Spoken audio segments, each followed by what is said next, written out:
They planted stolen drugs in my locker, had me arrested in handcuffs, and told everyone I was a thieving old woman, all because I tried to stop them from letting elderly patients die for profit. The memory of those cold steel handcuffs still makes my wrists ache. I can still feel the shame burning in my cheeks as 2 police officers led me through the lobby of Golden Years Manor while residents and families stared in shock. Here I was, Susan Mitchell, a 66-year-old widow from Springfield, Illinois, being arrested like a common criminal while the real criminals watched from their executive offices, smirking. But I'm getting ahead of myself. Let me back up and tell you how an invisible cafeteria worker became the woman who exposed the biggest Medicare fraud in Illinois history. How I went from serving meatloaf and mashed potatoes for minimum wage to testifying before Congress about healthcare corruption that cost hundreds of elderly lives. I'm here in my small apartment kitchen in Aurora this morning, 68 years old now, and finally ready to share the whole truth about what really happened at that luxury nursing home. The coffee's fresh, my cat Whiskers is purring on the windowsill, and I've got all day to tell you about the most terrifying and triumphant 4 years of my life. You see, what Dr. Richard Westbrook and head nurse Patricia Mills didn't understand was that this delusional old cafeteria lady had been documenting their crimes for months. While they were billing Medicare for fake treatments and pocketing millions, I was taking photographs of empty therapy rooms during supposed sessions. While they were charging families $8,000 a month for premium care, I was watching residents go days without proper medication or basic hygiene. But that day, when I walked into the Illinois Department of Health with a folder full of evidence, hoping someone would finally listen to me, I had no idea they'd already poisoned the well. Dr. Westbrook had called ahead, painting me as an unstable employee with a history of theft. When I tried to report Medicare fraud, they treated me like I was confessing to crimes I'd never committed. What these medical professionals didn't count on was that this grandmother had buried a husband after watching him navigate the healthcare system, raised 4 children while working multiple jobs, and survived poverty that would crush most people. A corrupt doctor and his accomplice nurse? Honey, they picked the wrong woman to frame. Tell me in the comments what you're doing while you listen to my story. Are you caring for an elderly parent, working in healthcare yourself, or maybe just enjoying a quiet morning like me? Hit that like button because each like is so important to help stories like mine reach families who need to know how to protect their loved ones. And subscribe to Grandma's Legacy because no grandmother should face powerful institutions alone when fighting for what's right. Now, before I tell you about the evidence that brought down a $47 million fraud scheme, you need to understand what Golden Years Manor was supposed to be. This wasn't some rundown state facility. This was a luxury nursing home where Chicago's wealthy families paid premium prices for the best possible care for their aging parents. The marble lobby, the crystal chandeliers, the perfectly manicured gardens, everything looked like paradise. But paradise was built on a foundation of lies, and the people paying the real price weren't the families writing those monthly checks. It was the forgotten residents whose suffering funded those crystal chandeliers, and the invisible workers like me who saw the truth they never wanted exposed. What I discovered serving meals in that beautiful dining room will show you exactly how far some people will go for money, even if it means watching innocent people die. Let me take you back to March 2020. When I first walked through those imposing glass doors of Golden Years Manor on the north side of Chicago. I was 63 years old, a recent widow trying to figure out how to survive financially after losing my Robert to a heart attack the previous fall. Those were scary times for everyone. The pandemic was just beginning, the economy was uncertain, and finding work at my age felt impossible. But Robert and I had been living paycheck to paycheck even before the medical bills started piling up. He'd been a mechanic at the Springfield Ford dealership for 37 years, and I'd worked various jobs: grocery store clerk, school cafeteria helper, department store cashier, whatever kept food on the table and the lights on in our little duplex on Oak Street. When Robert died, it wasn't just my heart that broke, it was my financial security. His modest pension wasn't enough to cover the mortgage and utilities, let alone groceries and the prescription medications I needed for my diabetes and blood pressure. My 4 adult children tried to help, but they were dealing with their own struggles, layoffs from the pandemic, children's school expenses, their own aging bodies requiring more medical care. That's how I found myself answering an online job posting for food service worker, experience with senior care preferred. Golden Years Manor was looking for someone to help serve meals in their upscale dining room, and at 63, I figured I had enough experience feeding people to qualify. The interview was conducted by Mrs. Dorothy Chen, the assistant administrator, a kind Chinese-American woman in her 50s who seemed genuinely concerned about finding someone who would treat the residents with dignity. "Mrs. Mitchell," she said, "our residents aren't just customers. They're someone's beloved parent or grandparent. Many are dealing with dementia, mobility issues, or terminal illnesses. They need staff who see them as human beings, not just tasks to complete." I got the job starting at $14 an hour, better than I'd hoped for, though the 1-hour round-trip commute from Aurora to the north side of Chicago meant gas costs would eat into my paycheck. But it was honest work, and I genuinely enjoyed talking with the residents during meal service. Golden Years Manor marketed itself as the premier senior living facility in the Chicago area. Families paid between $6,000 and $12,000 monthly, depending on the level of care needed. The promotional materials showed smiling elderly people participating in art therapy, physical rehabilitation, social activities, and receiving round-the-clock medical attention from licensed professionals. The owner, Dr. Richard Westbrook, was a successful cardiologist who'd built his reputation treating Chicago's elite. In his early 60s, impeccably dressed, always carrying himself with the authority of someone accustomed to being the smartest person in any room. He'd founded Golden Years Manor 15 years earlier, expanding from one facility to 4 locations across Illinois. His right-hand person was Patricia Mills, the head of nursing operations. Patricia was a striking woman in her late 40s with platinum blonde hair and designer scrubs that probably cost more than my monthly grocery budget. She'd been with Dr. Westbrook since the beginning, managing all nursing staff and overseeing resident care protocols. What impressed me initially was how professional everything seemed. Daily schedules posted for each resident, showing physical therapy appointments, doctor consultations, medication times, social activities. Charts detailing individual dietary requirements and medical needs. Family communication logs documenting every interaction with loved ones. But after a few weeks of serving meals, I started noticing things that didn't add up. Residents who were supposedly receiving daily physical therapy couldn't tell me anything about their sessions when I asked. Mrs. Eleanor Foster, a sweet 78-year-old with Parkinson's, was being charged for occupational therapy 3 times a week, but she spent most afternoons sitting alone in the common area, her hands shaking from tremors that proper therapy should have been addressing. Then there was Mr. George Martinez, an 81-year-old diabetic whose family paid extra for specialized dietary management. According to his chart, he was receiving custom meal planning and blood sugar monitoring. But I watched him struggle with regular cafeteria food that was clearly aggravating his condition, and I never saw anyone checking his glucose levels during meal times when they should have been most vigilant.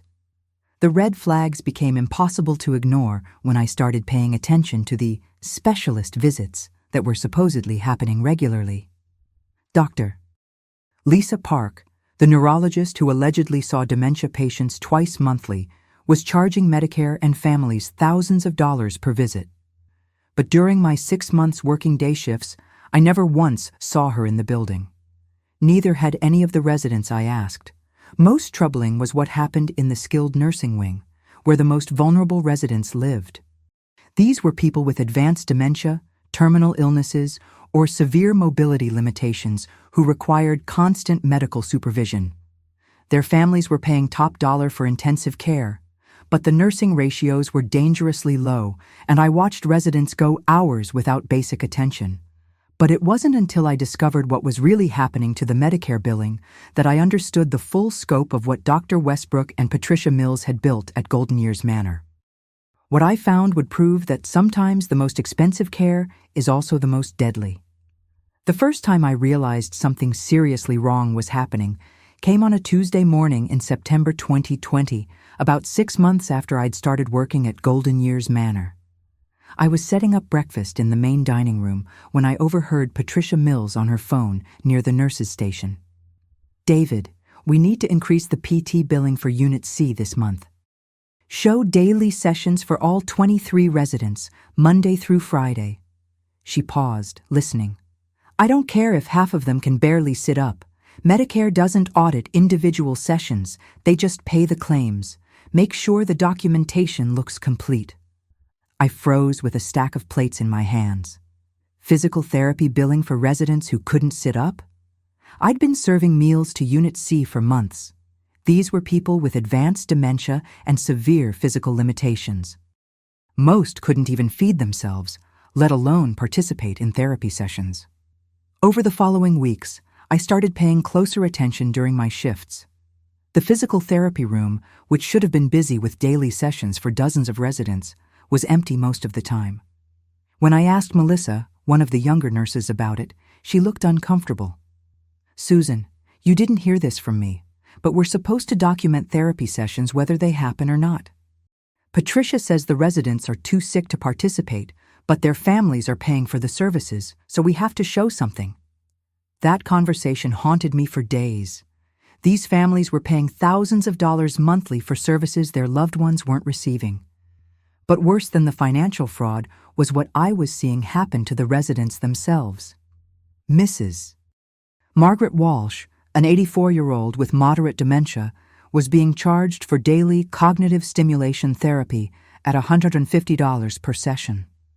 According to her chart, she was receiving structured mental exercises to slow her cognitive decline. But the reality was heartbreaking. Margaret spent most days sitting alone, confused and agitated, while staff ignored her calls for help because they were too busy falsifying documentation. The breaking point came when I witnessed what happened to Mr. Frank Romano, a 79-year-old recovering from a stroke. His daughter Lisa visited every Sunday, grateful that her father was receiving intensive rehabilitation that was supposed to help him regain mobility and speech. She was paying $9,000 monthly for skilled nursing care and specialized therapy. But Frank wasn't getting therapy. He was getting neglected. I watched him struggle to eat because no one had time to assist him properly.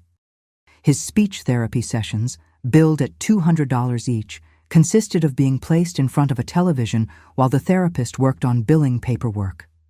When Frank developed bed sores from lack of proper positioning and care, the wounds were documented as unavoidable complications of his condition, rather than the result of negligent treatment. That's when I started taking pictures with my old smartphone.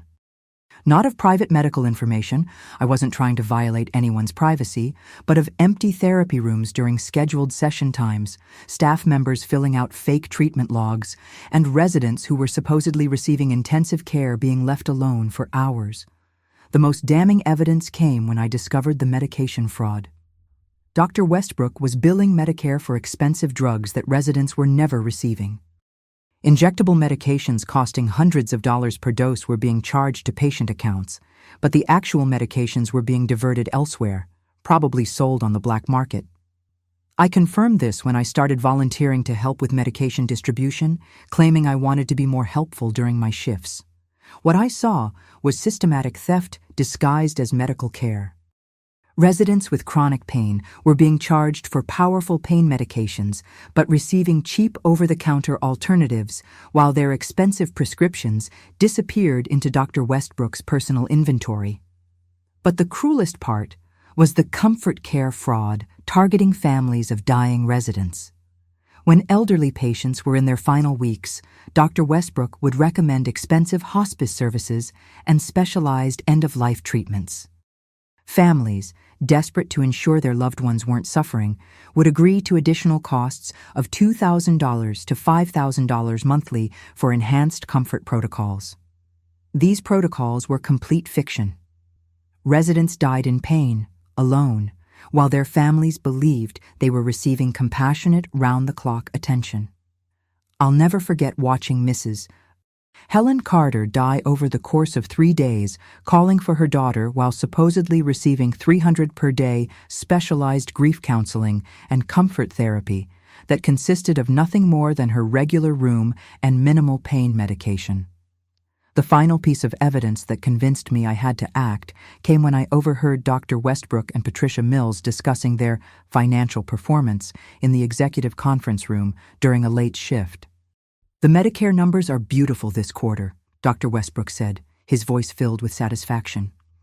"We're averaging $47,000 per resident annually in billing, with actual care costs running about $12,000. The profit margins are exactly what we projected when we restructured the billing protocols." "What about state inspections?" Patricia asked.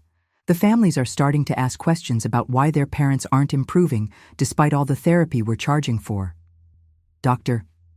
Westbrook laughed, at the concern for resident welfare. "Patricia, these people are old and sick. Families expect decline. As long as our documentation looks professional and we keep the facilities looking beautiful, no one questions whether great-grandma is actually getting her speech therapy. They just want to feel like they're doing everything possible." That conversation, which I recorded on my phone, captured the complete moral bankruptcy of what Golden Years Manor had become. But when I finally worked up the courage to contact the Illinois Department of Health in December 2020, I had no idea that Dr. Westbrook and Patricia Mills were already 10 steps ahead of me.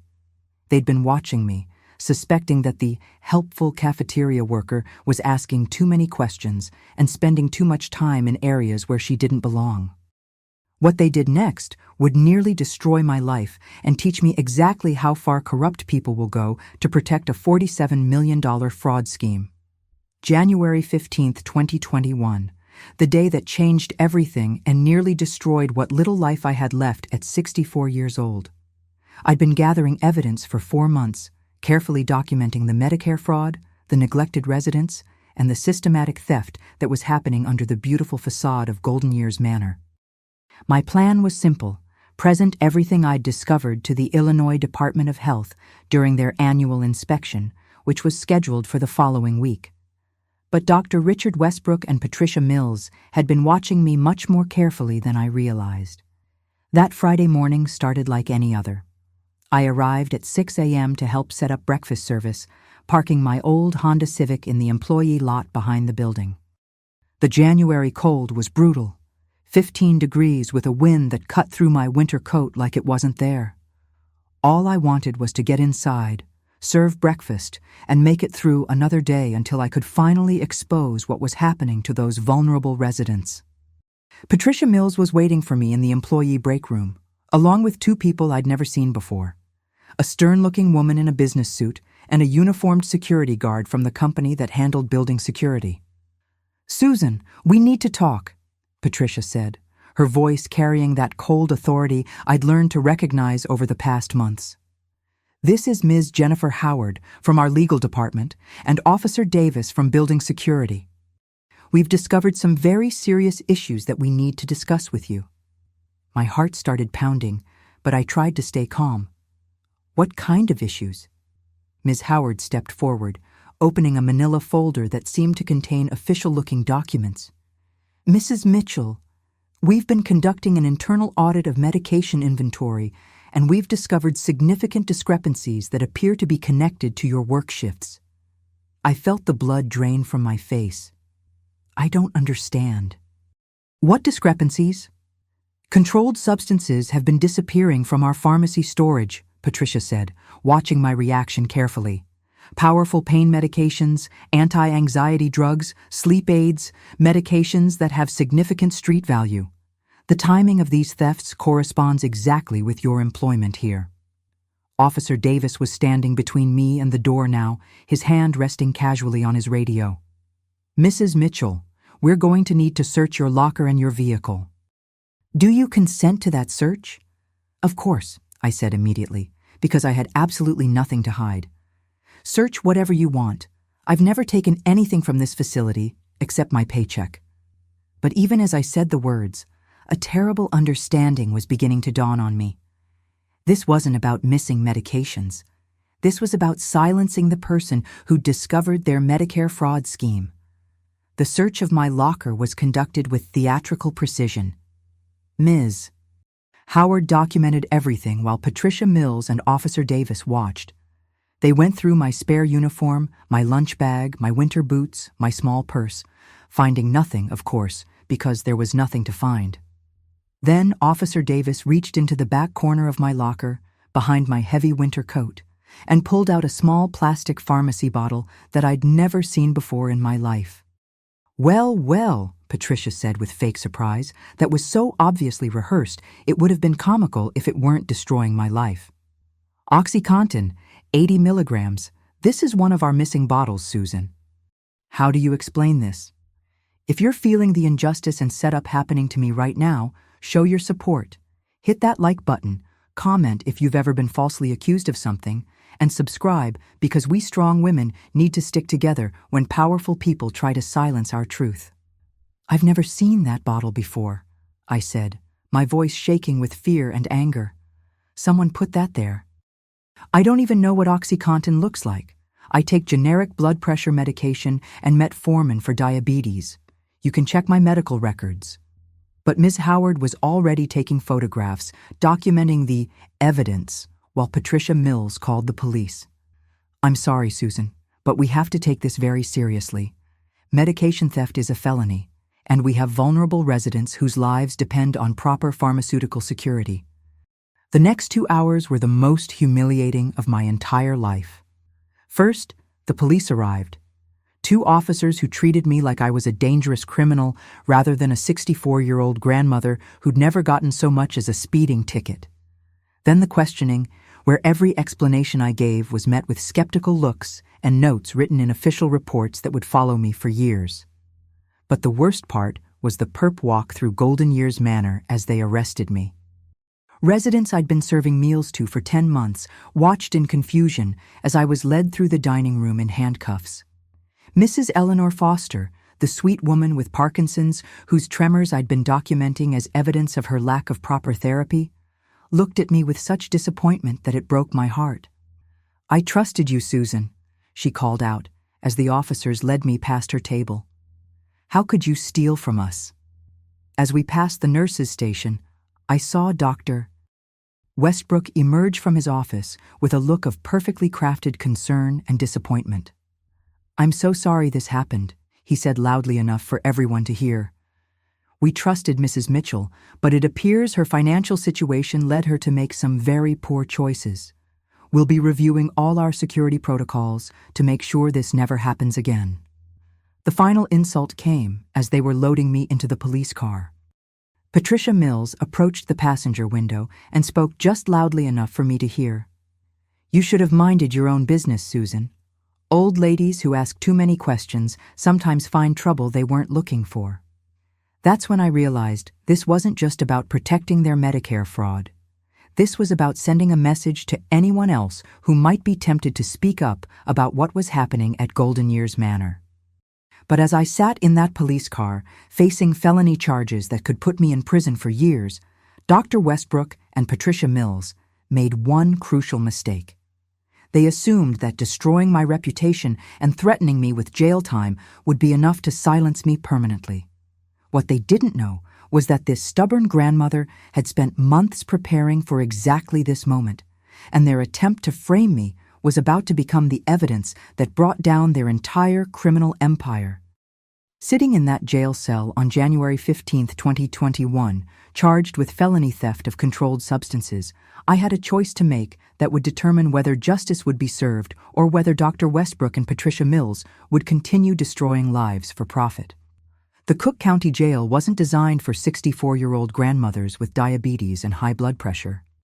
The concrete was cold, the noise was constant, and the other inmates looked at me like I was either incredibly tough or incredibly stupid to be there at my age. I spent 18 hours in that cell before my daughter Jenny could scrape together enough money for bail.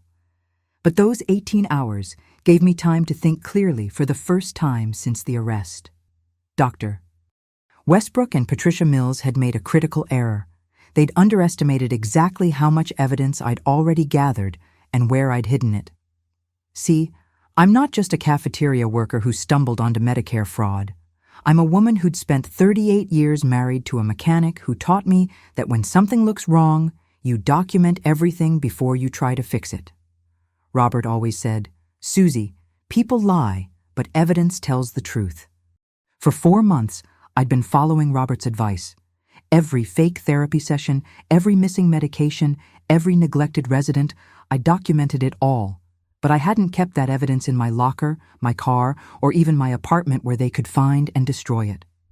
I'd been mailing copies of everything to my oldest daughter, Carol, who lives in Denver and works as a paralegal. Carol had been receiving packages from me every 2 weeks containing photographs, audio recordings, copied documents, and detailed written observations. She had no idea what it was all about. I just told her I was keeping records in case something happened to me at work. The morning after my release on bail, I called Carol and explained everything. "Honey, remember those packages I've been sending you? I need you to overnight everything back to me, and then I need you to help me contact the FBI." Carol's paralegal training kicked in immediately. "Mom, if this is Medicare fraud on the scale you're describing, this isn't a state health department issue anymore. This is federal.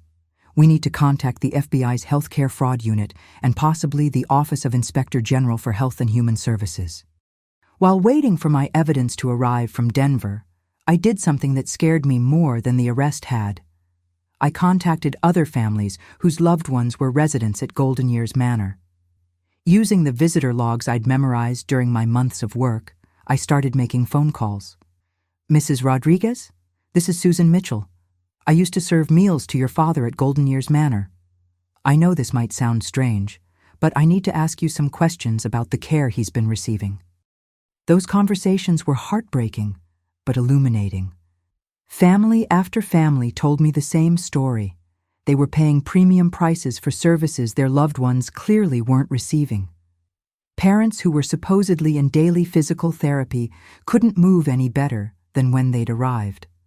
Residents receiving specialized medical attention seemed to be getting worse instead of better. But more importantly, several families had been having their own doubts. Mrs. Rodriguez's father had been charged for weekly visits from a cardiologist, but when she asked him about the doctor, he had no memory of ever seeing a heart specialist. Lisa Romano, Frank's daughter, had been questioning why her father wasn't making the progress that $9,000 monthly should have been buying. "Susan, I've been feeling guilty for months, wondering if I was expecting too much.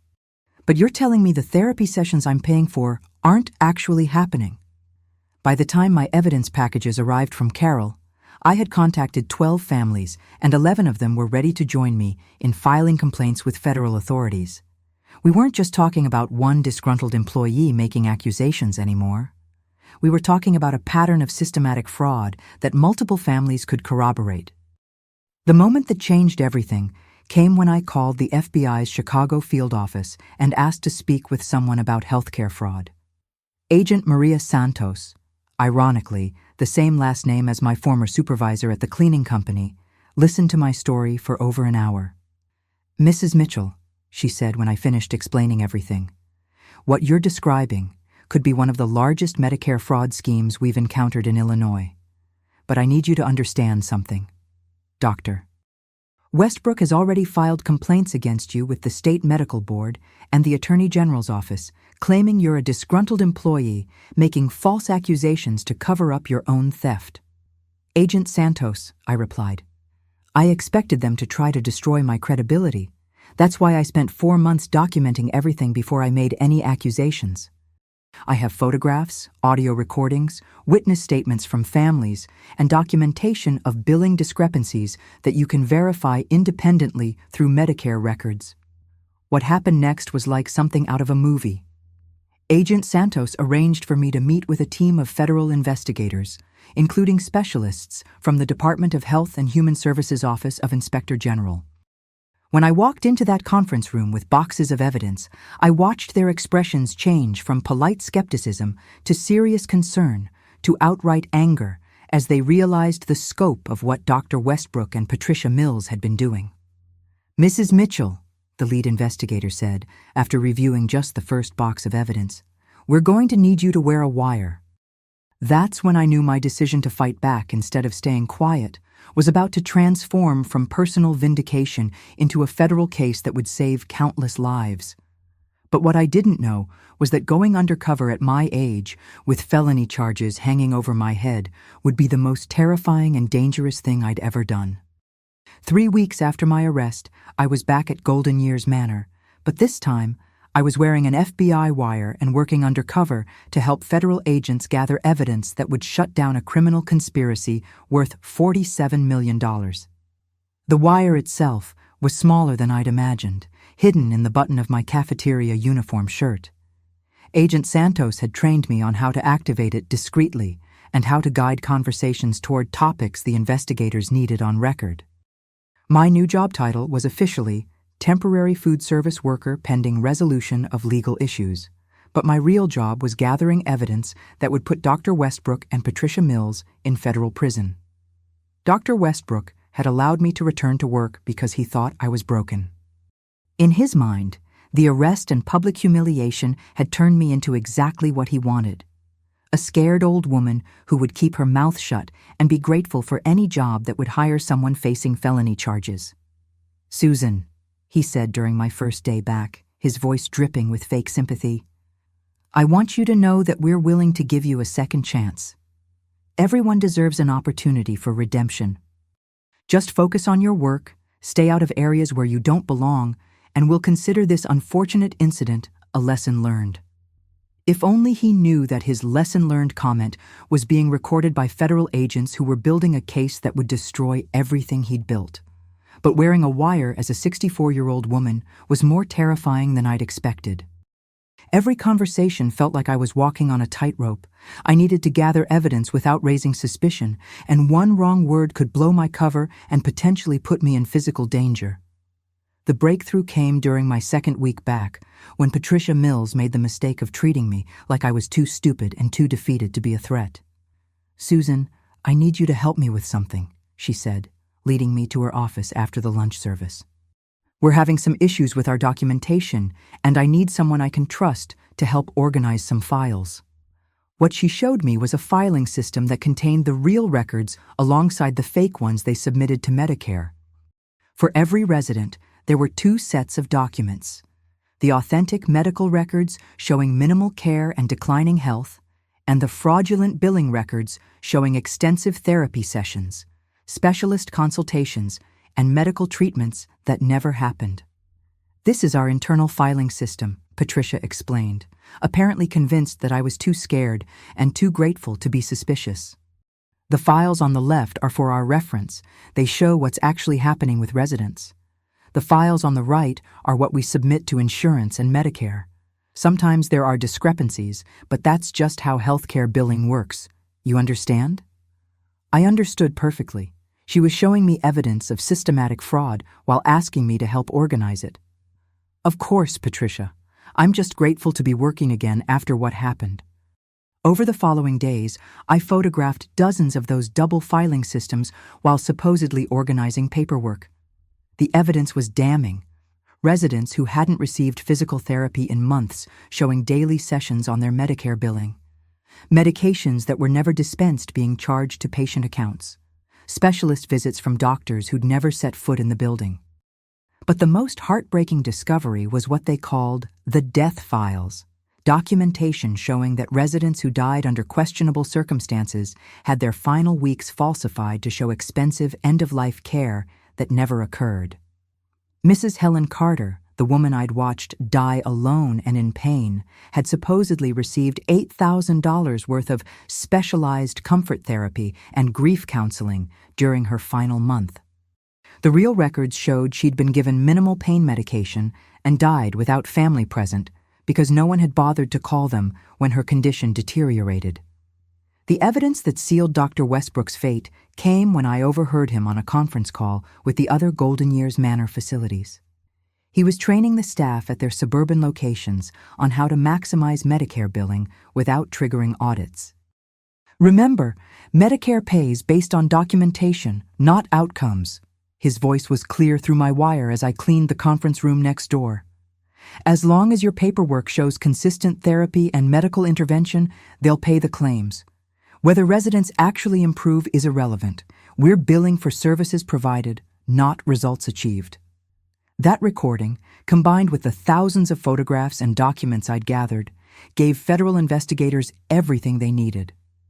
But what happened when the FBI finally moved to arrest Dr. Westbrook and Patricia Mills would prove that sometimes justice comes in ways you never expect. The raid on Golden Years Manor was coordinated with similar raids on all 4 facilities simultaneously. On March 3, 2021, I was serving breakfast when 20 federal agents walked through those marble lobby doors with search warrants and arrest warrants. Dr. Westbrook tried to run. Patricia Mills tried to destroy evidence. But every crime they'd committed, every resident they'd neglected, every family they'd defrauded, it was all documented, recorded, and ready to be presented in federal court. When Agent Santos walked over to me as they were loading Dr. Westbrook into a federal vehicle, she said something I'll never forget. "Mrs. Mitchell, you just saved the government $47 million and probably saved dozens of lives. The charges against you are being dropped, and there's going to be a substantial reward for your cooperation. But the real reward was watching the families of residents get justice for their loved ones and knowing that no other elderly person would suffer at Golden Years Manor's hands again." 2 years after the FBI raids that shut down Golden Years Manor, I was standing in the United States Senate's hearing room in Washington, D.C., and as a witness in the Committee on Aging's investigation into Medicare fraud in nursing homes. At 66 years old, I never imagined I'd be testifying before Congress, but life has a way of surprising you when you choose to do the right thing. The criminal trial of Dr. Richard Westbrook and Patricia Mills had concluded 6 months earlier with convictions on all counts. Dr. Westbrook received 18 years in federal prison for conspiracy, Medicare fraud, elder abuse, and racketeering. Patricia Mills got 12 years for her role in the scheme. David Chen, their billing coordinator who'd helped create the fake documentation, received 8 years after cooperating with prosecutors. But more importantly, the government recovered $47 million in fraudulent Medicare payments, and that money was being used to improve care at legitimate nursing facilities across Illinois. The personal vindication was sweet, but the real transformation in my life came when I received a phone call from Senator Elizabeth Warren's office 3 months after the trial ended. "Mrs. Mitchell, this is Jennifer Lopez from Senator Warren's staff. The senator has been following your case and would like to invite you to testify before the Senate Special Committee on Aging about your experiences exposing Medicare fraud. Would you be interested in helping us develop stronger protections for elderly patients and the people who care for them?" Interested? I was terrified and honored at the same time. But after everything I'd been through, the arrest, the trial, the months of living under the shadow of felony charges, speaking to senators about protecting vulnerable elderly people felt like exactly what I was meant to do. That phone call led to my new career as a patient advocate and healthcare whistleblower consultant. The FBI's reward money for my cooperation in the case, $2.3 million, which is the standard percentage of recovered funds paid to whistleblowers in Medicare fraud cases, gave me financial security I'd never dreamed possible. I used part of that money to move from my small apartment in Springfield to a comfortable house in Aurora, Illinois, closer to Chicago but still affordable. For the first time in my adult life, I wasn't worried about medical bills, mortgage payments, or whether I could afford prescription medications. But more than the financial security, I discovered that my experience had given me a unique qualification. I understood healthcare fraud from the ground up, and I could help other people recognize and report it before it destroyed lives. The Illinois Department of Health hired me as a consultant to train their inspection staff on recognizing signs of Medicare fraud and resident neglect. I developed a program called the Susan Mitchell Protocol that teaches healthcare workers, family members, and concerned citizens how to document suspicious activities and report them effectively. My first speaking engagement was at a conference for nursing home administrators in Milwaukee. Standing at that podium, Looking out at an audience of healthcare executives, I felt the same fear I'd experienced when I first walked into the FBI field office with my boxes of evidence.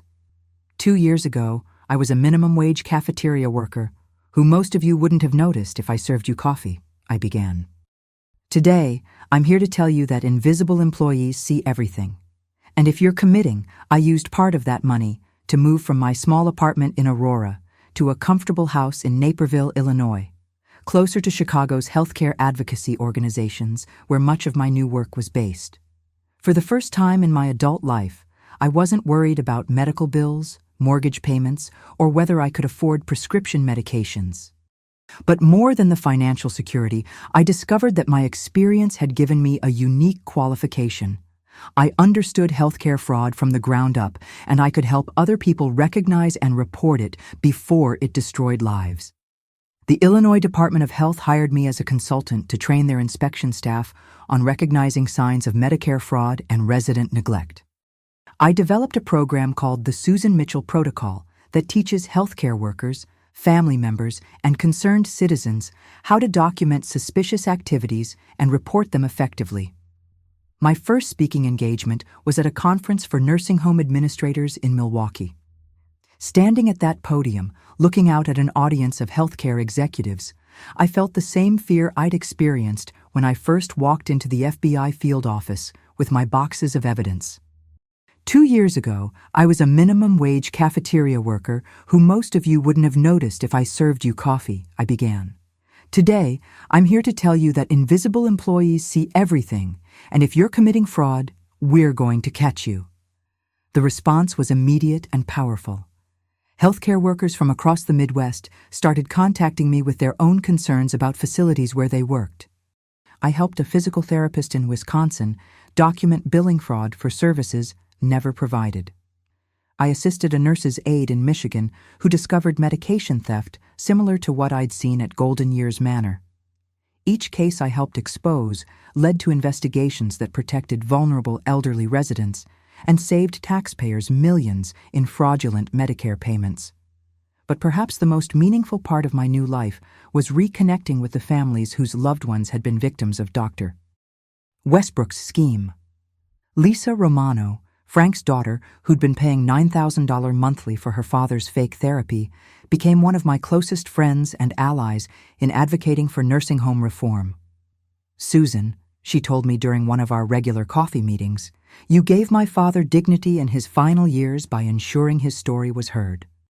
When families spend their life savings on care for their parents, they deserve to know that money is actually being used to help them, not line someone's pockets. The congressional testimony was broadcast on C-SPAN and picked up by national news networks. Suddenly, I was receiving calls from advocacy groups, law firms specializing in healthcare fraud, and even television producers who wanted to tell my story. One of those calls came from the AARP Foundation, who offered me a position as their National Healthcare Fraud Education Coordinator. The job involves traveling to senior centers, nursing homes, and community groups across the country, teaching families how to recognize signs that their loved ones might not be receiving the care they're paying for. Mrs. Mitchell, the Foundation's director, explained, you have credibility that no government official or healthcare expert can match. When you tell people that a cafeteria worker can expose a $47 million fraud scheme, they believe they can make a difference too. The work has taken me to places I never imagined visiting. I've spoken at the Mayo Clinic, testified before state legislatures in Ohio and Texas, and helped develop training materials used by the Department of Health and Human Services nationwide. Last month, I received a letter that brought me to tears. It was from Mrs. Eleanor Foster, the sweet woman with Parkinson's who'd been so disappointed when I was arrested at Golden Years Manor. Dear Susan, she wrote, I owe you the biggest apology of my life. When I saw you in handcuffs, I believed the worst about someone who was actually trying to save us all. My daughter moved me to a wonderful facility after Golden Years Manor was shut down, and I'm receiving real physical therapy now. My tremors have improved more in 6 months here than in 3 years under Dr. Westbrook's fake care. You risked everything to protect people like me, and I will never forget that courage. My house in Naperville has become an unofficial headquarters for families dealing with nursing home fraud suspicions.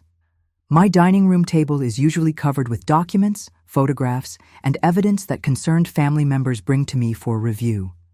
My phone rings constantly with calls from people who need help navigating the complex process of reporting healthcare fraud. At 68 years old, I have a purpose I never expected and a platform I never dreamed of having. The FBI continues to consult with me on nursing home fraud cases across the Midwest. The Illinois Attorney General's office brings me in to train their healthcare fraud investigators.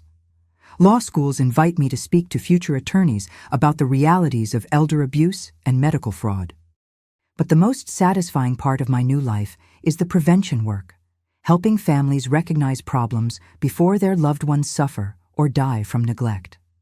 Every month, I receive calls from people who use the warning signs I teach to identify problems at nursing facilities and get their family members moved to better care. Dr. Richard Westbrook thought he could silence a pathetic old cafeteria worker by having me arrested and publicly humiliated. Instead, his attempt to destroy me transformed me into a national voice for healthcare justice and elder protection. Sometimes I think about that day in the Golden Years Manor dining room when Mrs. Foster looked at me with such disappointment, believing I had betrayed the trust of vulnerable elderly people. Now she knows the truth. I spent months documenting crimes and risking my freedom because I couldn't stand watching innocent people suffer for someone else's greed.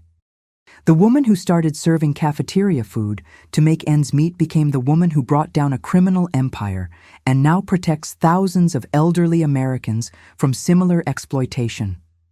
My new life at 68 is nothing like I imagined it would be when I was emptying those medication cabinets at Golden Years Manor. But sometimes the best chapters of your story come when you're brave enough to speak truth to power and refuse to let injustice win.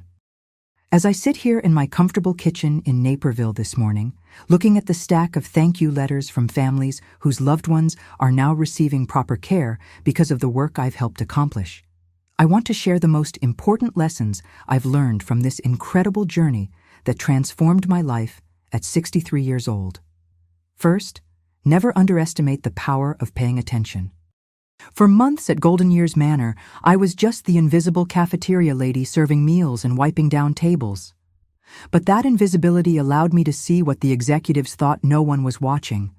Empty therapy rooms during scheduled sessions, residents being charged for medications they never received, and families being billed for services that existed only on fraudulent paperwork.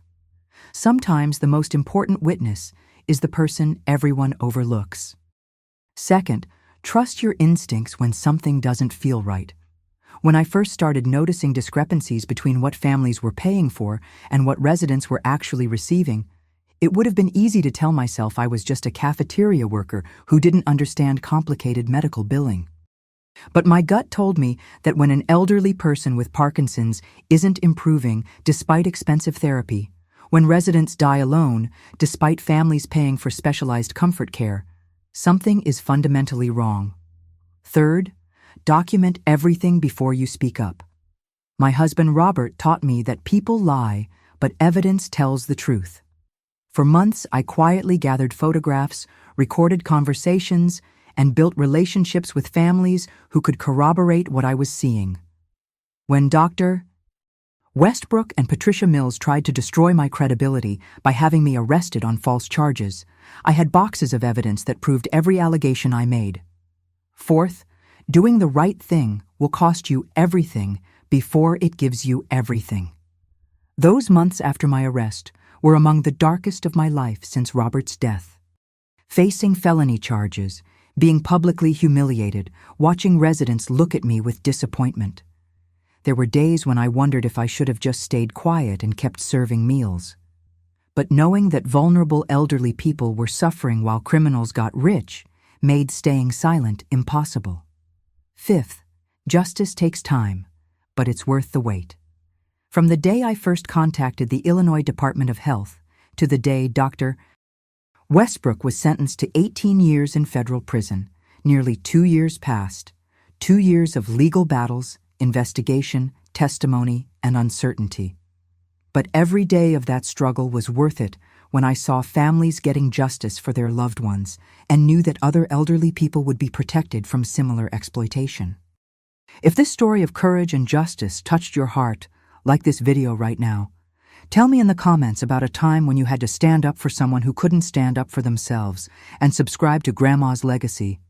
Because every grandmother deserves to know that her voice can change the world when she refuses to stay silent about injustice.